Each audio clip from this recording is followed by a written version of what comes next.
All right, let's do this. Peanut, if you're staying in the room, no talking.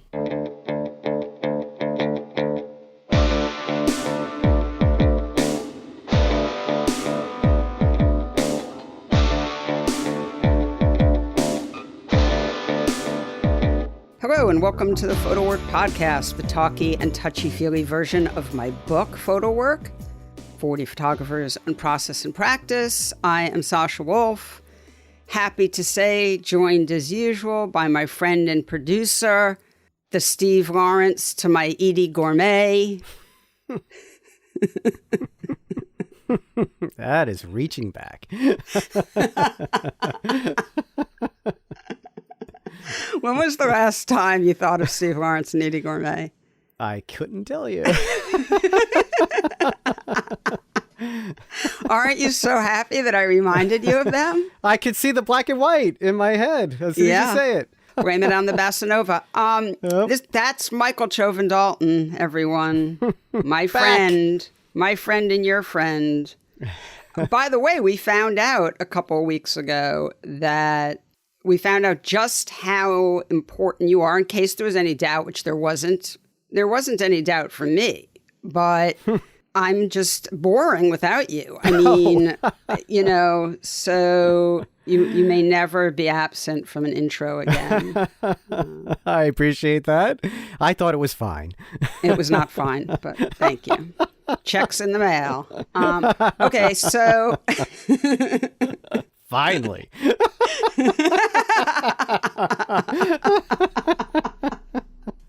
Oh, my God. Hilarious. Oh, boy, oh, boy. How are you doing? Oh, I'm doing okay.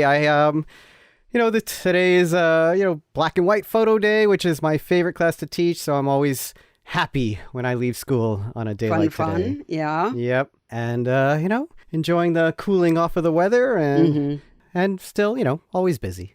Yeah. I know you are very busy. Well, I think we have a great episode this week. It's with the artist, photographer, filmmaker, Diana Markosian. Yes. And I'm going to ask you your thoughts about the episode. But before I do, so you know this, but I'll say this to our listeners, that the conversation, I try not to shoehorn in things. And as I think our listeners know, sometimes that means I have to clean things up. So we don't ever really explain exactly what the main part of our conversation centers around Diana's solo show at ICP, International Center of Photography right now. The museum has two shows, Jillian Laub and Diana's show up. And quite it's called a lineup. Yes. Yeah, it's really amazing. Yeah. It's for people out of town, worth a trip in. Mm-hmm. And Diana's show is called Santa Barbara, and that's what we sort of center the conversation around. And so I want to read the description from the ICP website. Following the collapse of the Soviet Union, one of the first American television programs to be broadcast in Russia was Santa Barbara. Watching from her childhood home in Moscow with her family, Diana Markosian saw the soap opera as a window into a world of fantasy, escape, and the American dream. Santa Barbara, California became a mythical place that loomed large in the family imagination, and eventually, through her mother's sacrifices, it became their home. In her version of Santa Barbara, Markosian reconstructs and re-examines both the Russia and the United States of her childhood, tracing her family's real-life move as their dream became reality. An extension of her documentary practice, the project allows Markosian to relive her childhood on her own terms, inviting us to step into her family's collective memory, using archival family materials, staged images, and a scripted film. Markosian grants access to her family's story and also to her process. The tension between performance and reality is further complicated by her willingness to pull back the curtain and expose her tools. As it moves from Moscow to the United States, Santa Barbara tests and challenges the limits of truth, fiction, documentary, and memory.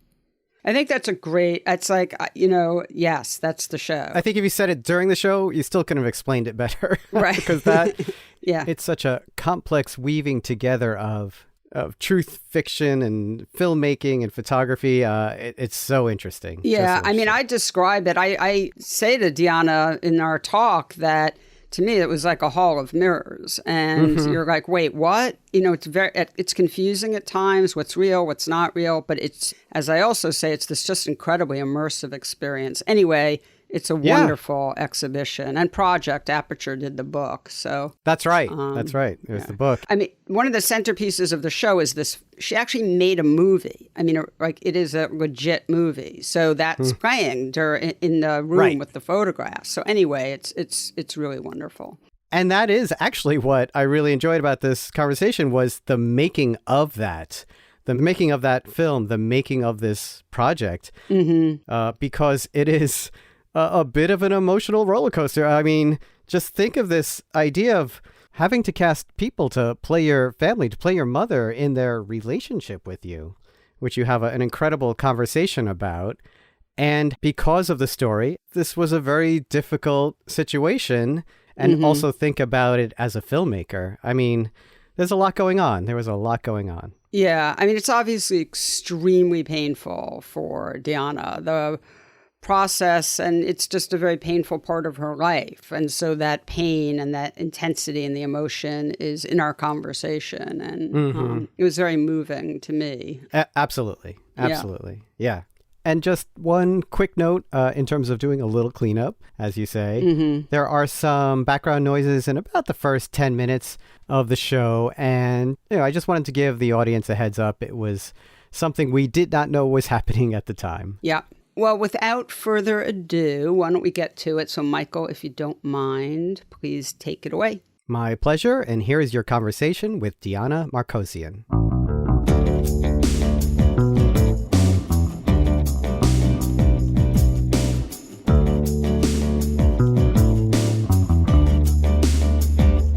Diana Markosian, welcome to the PhotoWork podcast. Thanks for spending time today to do this. I appreciate it. Thank you for having me. A lot's been going on for you in the past couple of years. When did the show at SF MoMA open? It opened in July. In July. Okay. So, wow. So I don't know why in my head it was earlier than that. So it's obviously been a particularly big explosion of attention and whatnot in the past 6 months. And we'll get into all that. But can you tell, it's funny, I was thinking about this. I always ask people to give us some history of one's life, one's origin story, how you got to where you are today, so that I don't have to read people's bios. But I was thinking, like with you, your work has become so autobiographical that I feel like I know a lot of these things. But for our listeners, give us a rundown. And then you don't obviously have to get too in the weeds on the stuff we're going to talk about with Santa Barbara. But the outline of things would be great. So I was born in Moscow, Russia. I'm Armenian and came to America when I was a little girl and grew up in California and finished my master's in New York and basically spent a decade traveling all around the world, teaching myself how to use a camera and then going wherever, I was kind of interested in learning more about. The camera became almost a compass for me. I would go and study countries, stories, and create projects around the things that interested me.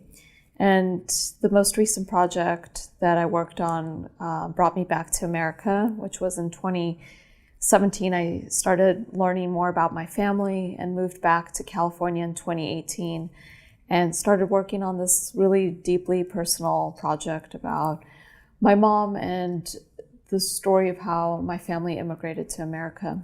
And you said graduate school, and what graduate school were you at? What did you study? So I studied here in New York at Columbia and wanted to be a writer, signed up for all these courses in creative writing. And the initial interest was journalism and this idea of being in someone else's life and having a chance and really the privilege to be involved in the world in a more intimate way.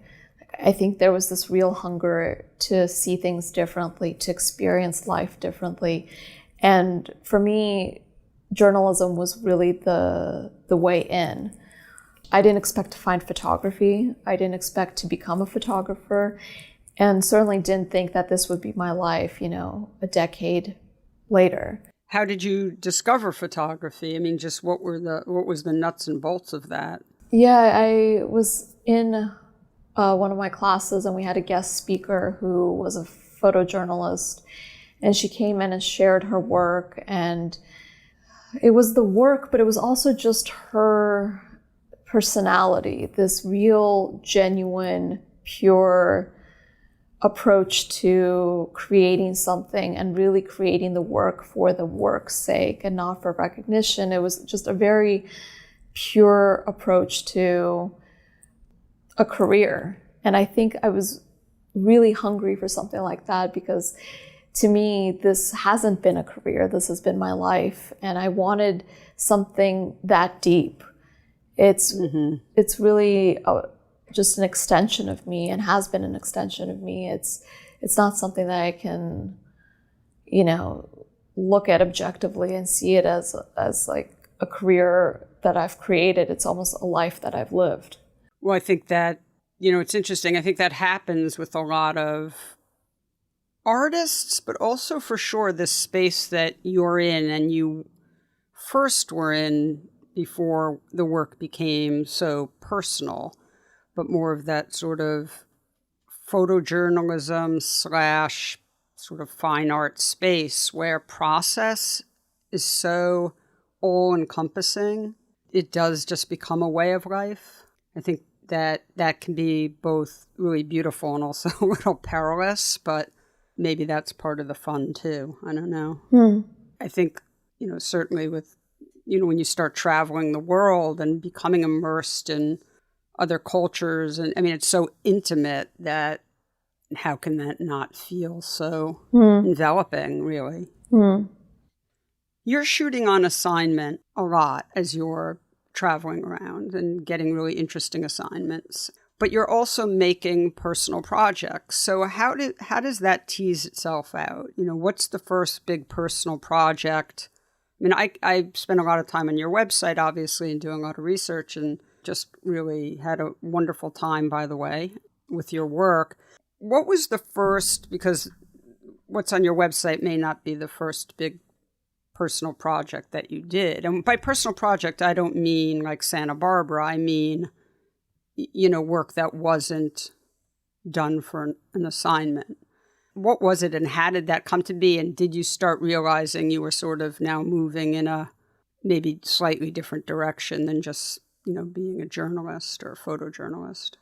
Yeah, my entry to photography was photojournalism. So when I finished graduate school, I got a one-way ticket to Moscow and, spoke and speak Russian. So that was the reason behind moving to Russia. And it was in 2011 in January that a suicide bombing happened at an airport. And I was just arriving the moment that bombing happened. And that really shifted a lot for me, because I'm at the airport. This, kid who's close to my age has just killed himself. We're all at the airport, having really experienced this. And, suddenly I'm interested in finding out who the family is. And suddenly I'm on a flight to Chechnya to find the family and to meet his mom. And it was a turning point for me personally, and for the sort of work that I started making moving forward. I moved to Chechnya. I started living there. And this is, a region that's been through 2 decades of war and is now going through an insurgency. And I'm 21 years old, and I'm choosing to live here and document, the aftermath and the coming of age of girls who are growing up in a region that is becoming more conservative, but at the same time more stable, or the veneer of it is very stable. It was just, I think that was the first project that I really worked on, was girls in Chechnya and the coming of age story there. And I think it's one thing that I could relate to. I was 21 and I was coming of age myself, and these girls became my friends. I attended their weddings, I attended, their parties, and became a part of their world, and I really enjoyed it. And at the same time, I was experiencing my own trauma, because I was very close to the story, because it was no longer really an assignment. It was never an assignment. It was my life that I guess I was documenting in the process of living there. That was my first project, and Chechnya became closer to home than I had ever experienced before. What are you aware of at this time? I mean, obviously you have a lot of clarity looking back now, 10 years on, but I mean, are you thinking about, I'm asking you this because of, I'm in the fine art photography world, right? So this is just sort of a question based on my own sort of position. Are you thinking about work as art at all? No, I'm not thinking about work as art. I'm thinking about creating images that feel cinematic. I'm interested in experiences. I think those early years had less to do with a career and anything art related. It was more about creating experiences for myself. Mm-hmm. I had this real fire to see the world, and suddenly I was at the front seat, I was backstage, and I had this real intimate look at a region that no one else was in. And, what felt exciting was to learn that my images were suddenly part of the archive. When you're looking up Chechnya, suddenly they're there, and they're the only ones there. And you kind of understood your responsibility was so much greater than you had expected. And again, I think the age had a lot to do with it, where I was really young, and that responsibility weighed deeply on me, because nothing that I did in that region felt casual, and I had to be careful, because it was not necessarily my culture, it was not necessarily my people, and who was I to have that sort of authority and responsibility to be there. And I think these conversations are becoming much more the norm today, but 10 years ago, it was very easy to parachute in and document and leave. And what interests me now is just even thinking about whether I would choose to go to Chechnya today, had I started my career in 2021. I don't know. I lean towards saying no. I probably would have not. Yeah, a lot has changed really quickly. I mean, it's amazing how, once there's like an epiphany in the zeitgeist, it's there. And then you're like, wait, that was right in front of us the whole time. It's like a personal epiphany, except it's not, right? It's cultural, and then it's personal. And I'm not, by the way, weighing in on whether or not, I mean, I think the series is really beautiful, and, but it's obviously for the people there to tell the visitor, whether it makes sense or not. So after that did you do Inventing My Father? Yeah. And now we're getting personal, really personal, overtly personal. And so how are you thinking about that project, but also where it sits in the photo space? Yeah.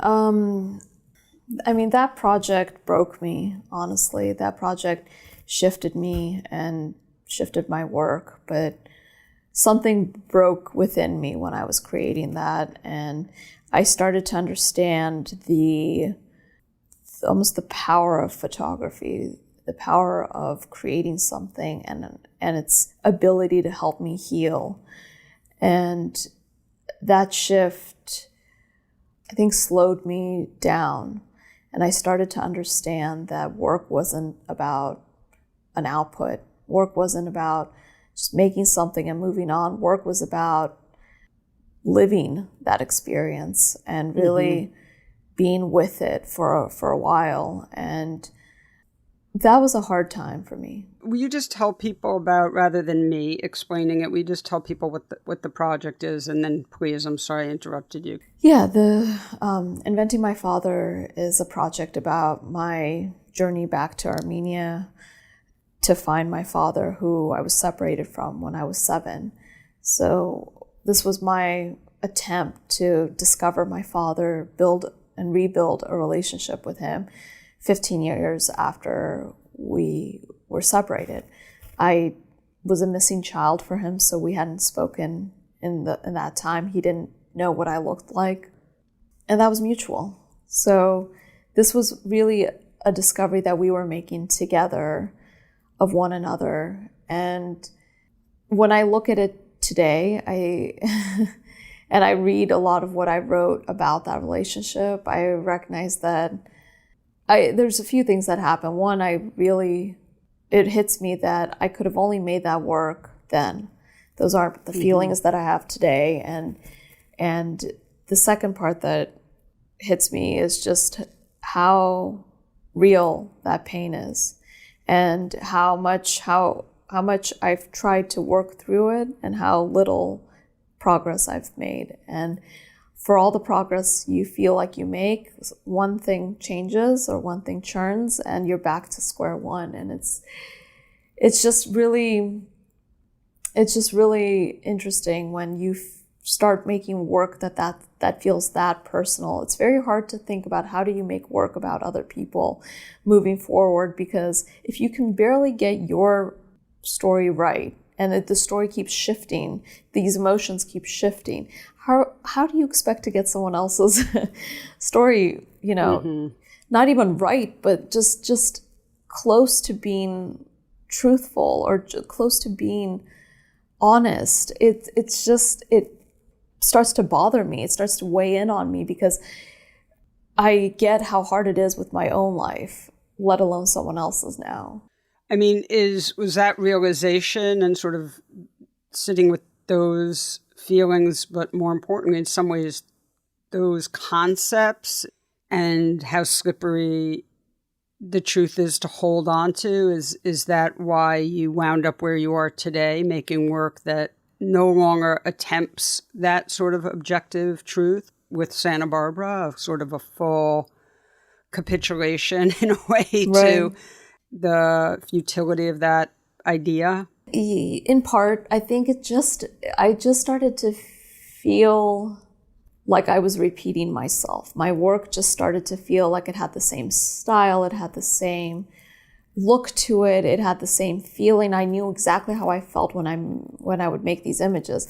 And I just felt like, is this really it? Like, I'm 27 and this is like, I get it. I get what I'm doing. And, whether it's good or not is really irrelevant. It was just that I felt like I was just repeating something. And then you get hired for the same thing that you've been doing for, the last 7-8 years. And it's like, that's not me. That's never been me. I don't do things that just look good or feel good or sound good. That's just never been my interest. I want to be challenged, and I want to be challenging myself to think a little more and think differently. And I think this is where photography started to become interesting for me, because the idea of creating conceptual work that gives back or that says something new, that tries to say something new, is maybe the more truthful version of photography, because it's just so much more difficult. It really allows you to be wrong and allows you to look at your work and start saying, okay, this may not be right, and that's okay, but let's dissect this even more. Santa Barbara maybe was an example of that. It's not the first work that I've made that does that, but it was an example of that in the most, I guess, linear way, where I created a script. I took it to my family, and it was a script about our family's story of how we came to America, and everyone in the family disagreed with it. And this was the version that I remembered, so I thought, okay, well, it's got to be close to the truth. I mean, it came back with edits from my mom edits from my dad, and edits from my brother, everyone crossing out each other's lines, remembering things completely differently. It became the Rashomon of my family story, which just got me so excited because I'm like, all right, maybe we're finally somewhere truthful with all of these, memories and interpretations and edits. Maybe we're getting closer. Yeah, you said in an interview something I love. You said the idea of memory is beautiful until you're confronting it, and it becomes a maze of perspectives, Right? Which I really love. Can you run down the, Santa Barbara, which is now at International Center of Photography? You and Julian Laub have your solo shows there together right now, which I think is quite wonderful. For people who haven't had a chance to go see it, and that'll be many listeners because people are all over the world, but can you tell people about how it's laid out? Yes, so Santa Barbara is my family story, and it's all inspired by a soap opera that we used to watch in the 90s in Russia. And it was the first show that came on once the Soviet Union collapsed. So it became this window to America and really a window to a life that didn't belong to us, to my family. And both my parents were PhDs, and overnight were reduced to nothing, to absolute poverty. And my brother and I, most of my childhood was spent picking bottles, selling them, and helping our parents buy a loaf of bread. And to be able to look back on that and even create a book or create work around that is so, it's both painful and liberating. And to be able to create a show that brings it to life, I think is another form of joy. I didn't really expect it to be that, but I think, creating this work has been so cathartic and important, but then to see these images, these scenes from my childhood almost in front of me or in front, like on a wall, just allow me to move on from it in a way that I don't think, these scenes almost haunted me. Just felt like this movie that I kept rewatching in my head. And suddenly I don't have to watch it anymore. I've produced it, I've created it, and it can live somewhere beyond my mind. And the way that we've laid out the show is the beginning is with the soap opera kind of TV screen is with the Santa Barbara introduction, and across from it we've got these Super 8s from my childhood, just like these bright, beautiful memories of what childhood was like. And that's all from my archive. Then you step into the Moscow apartment with all these scenes that I'm describing. Got a carpet there, a little rug rather, and just these little touches like the telephone, the ashtray, there's an icon, these touches from childhood, the wallpaper that we used to have in the apartment. And then there's an arc that takes you to America. And you're confronted with this life-size projection of the film that I created, and around the film are images from Santa Barbara that I've made in California. And that leads into another room, and then the fourth wall breaks, and there's a reveal that all of this was really made up. And there's the casting process is there. I had all these actors write letters to my mother, enticing her to come to America. So they were these aspiring actors. My mom's original wardrobe, there's a life-size document of the script that my entire family edited, some behind-the-scenes images, and an image of my family from the original image of my family when we first came to America.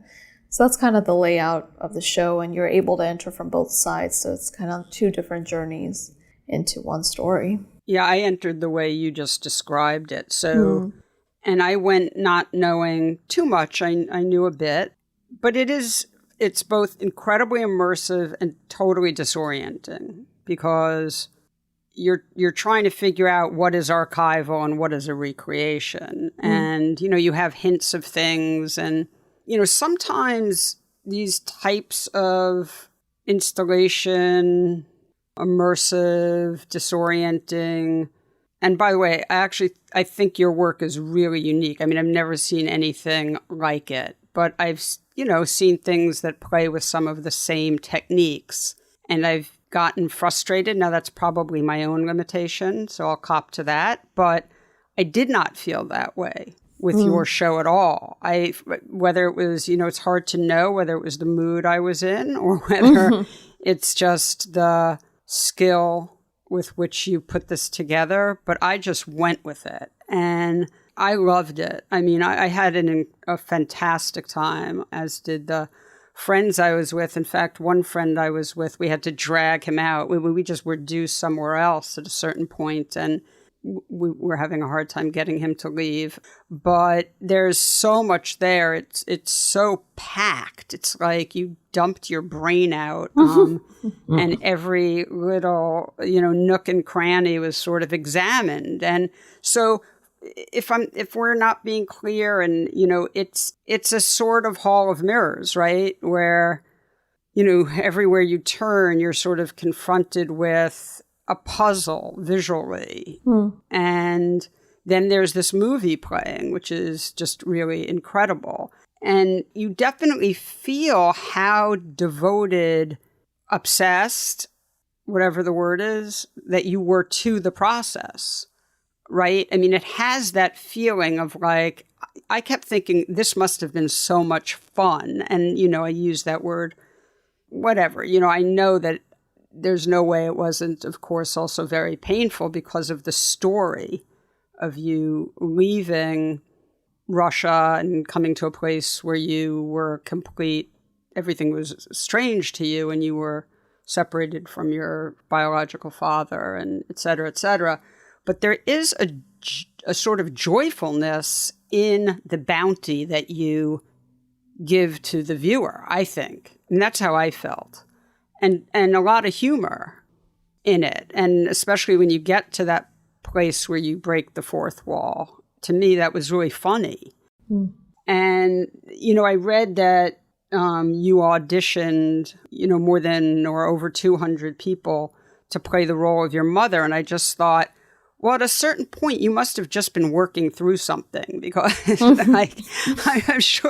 I'm sure you met a number of people who could have done the job, right? But this must have just been incredible ongoing therapy session for you, that part of you probably didn't want it to end. I mean, I don't know. That was the assumption I made when I read that.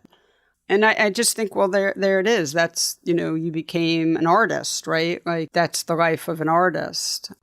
I don't mean to sort of make this concept of being an artist too precious, but it does seem to me, at some point you really fully embraced this idea of the artistic process, right? Was there a point in which you just knew this is what I'm leaving this other thing behind? It came before this. It definitely came before this. It probably came in 2016, where I just felt not, that's probably 5 years into journalism, 2015 even, 5 years. This isn't really fulfilling in that same way. And then it just, with every project, it just started to deepen. And with Santa Barbara, I wish I could say that we really found someone before 200, whatever. Well, I didn't. And I think when one casts an actor to play their mother, that's when they know how difficult it is to cast, because it's not casual. It's not casual. And it's also a really nuanced character. I wasn't looking for a woman who would be victim to this story. And I think when you read the description of Svetlana, when you read the script and really understand the story, you think that she's suffering, or you think that, this person is... I needed somebody who was thoughtful, who was deep, but who also had a sense of humor, and who could also bring energy to this role that would make you love her. Yeah. And that's like a soulmate that I'm looking for.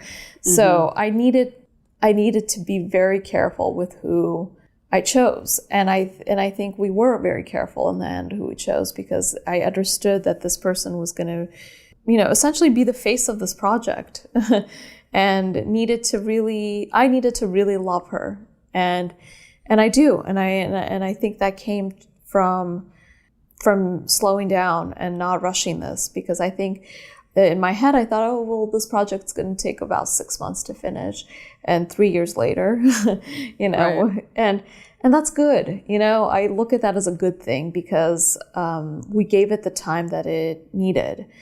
The painful part of this was reliving it. And, when we're shooting the scene with my father and mother arguing, I'm not creating that scene as a director. I'm directing it, but I'm creating this as a daughter, and I see that I'm suffering through that as I'm making it. And at any point, I can tell these two to stop, and they will. That was powerful. And that felt like,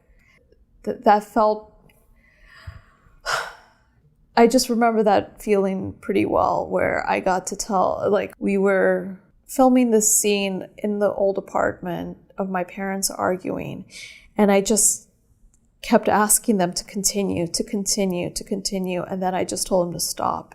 And they just went to separate rooms. They're like, should we just repeat that?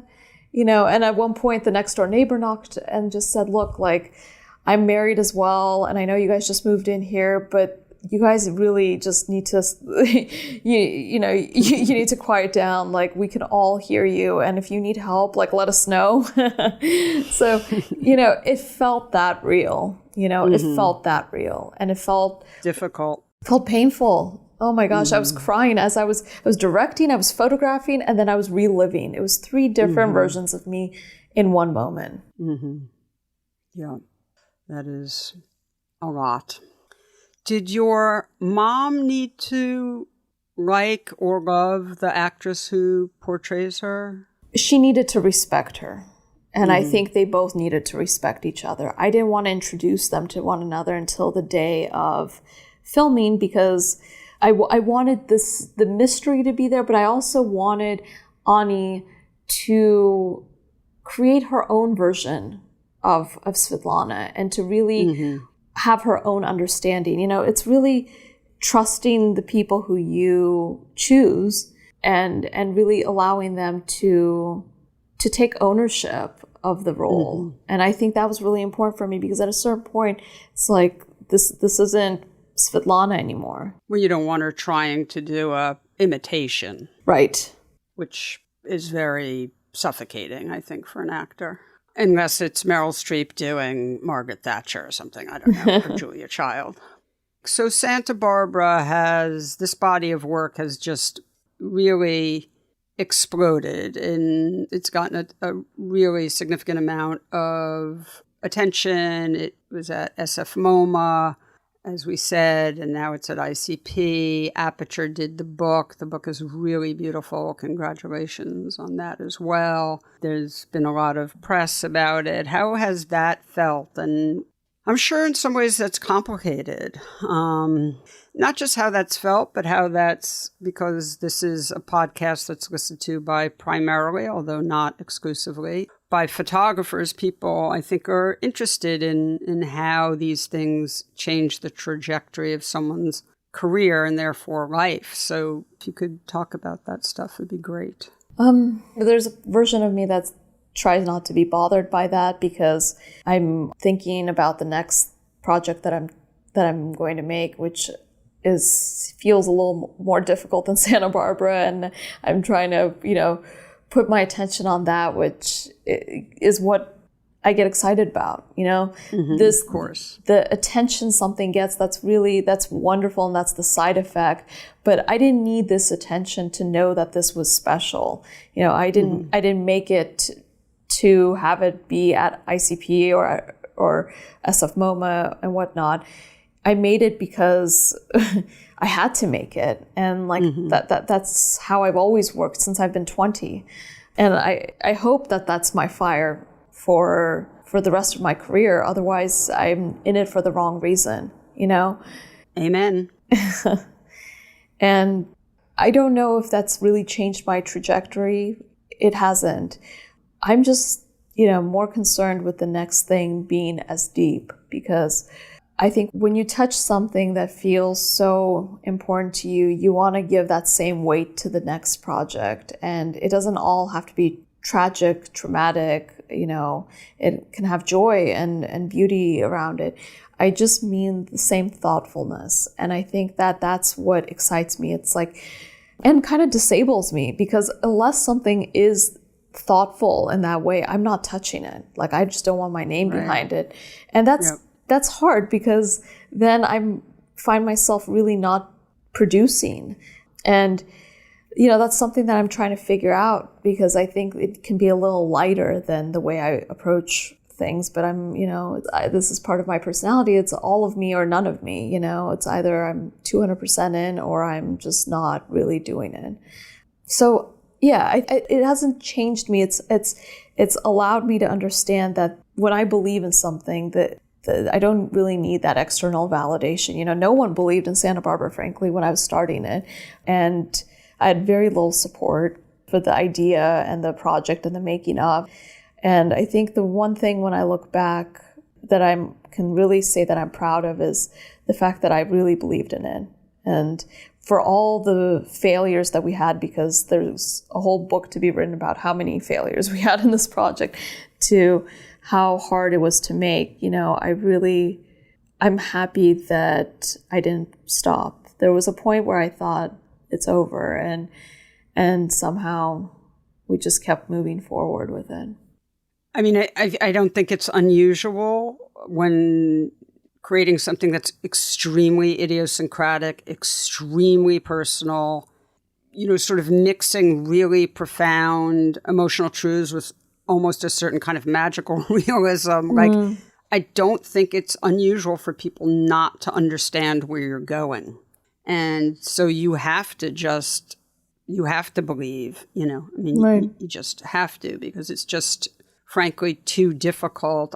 When I used to write short films, they were really bonkers on paper. And, often people didn't get it, but I got it and I knew what I was going to do.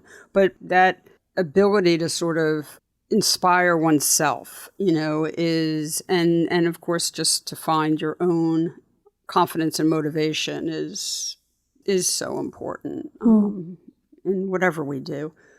So, you said you're on to something new. And I think, by the way, as you know, I'm not telling you anything you don't already know, it's extremely common to find yourself in the strange position of getting a lot of attention for a project while you're already on to the next thing. So it can be a little confusing almost emotionally. Everyone wants to talk about this thing that's out in the world now, but often the artist has moved on. But that's par for the course.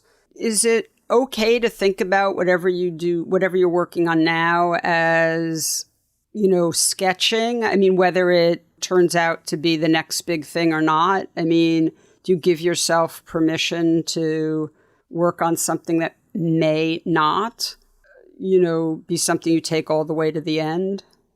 Yeah, I mean, there's so many ideas that, I just bounce back and forth with people. And I think this next thing, I want to hope that it's, it's the next thing I'm committing to is the next few years. But yeah, so many project ideas. I mean, to me, ideas are maybe the cheapest thing. It's the execution that's like, for every idea I've had, it could be, a real book. And it's like, am I making it? Nope. So like, that's just an idea. And I think so much weight is put on ideas. To me, it's the execution. That's really the follow through is what I'm interested in. Like, because that's hard. that's more difficult than people give credit for. Like, I can sit at home and come up with so many different ideas. Whether I do them or not is the difference. Well, I would take that a step further, which is sort of what I was getting at, because I like to always inject my own philosophy into every podcast. But, what I was getting at is I actually think that it's really important to not just have an idea that you may or may not go through with, but to start on the idea. Like, I find there's this big sort of taboo against, or people think, if they start a project and then they don't take it all the way to the end because they realize at some point it's not working for them, or they lose interest or whatever, that's a terrible thing. I actually think it's good. I'm a huge proponent of getting things out of your head and starting down the path, and that there's no shame whatsoever. Right. And then saying, you know what, I'm going to get off this path. Because to me, and I apologize to the audience because they've heard me say this before, but this is what I call sketching. And I think sketching is really important. Right. And that we, for some reason, we see it as a negative, an aborted project. And it's like, no, I wanted to see where it was going. I needed to see it. I needed to start down the path. I needed to realize some of it, to know that I don't want to put 3 years into it, or it doesn't have legs, or I'm not going to be able to communicate to my audience well enough.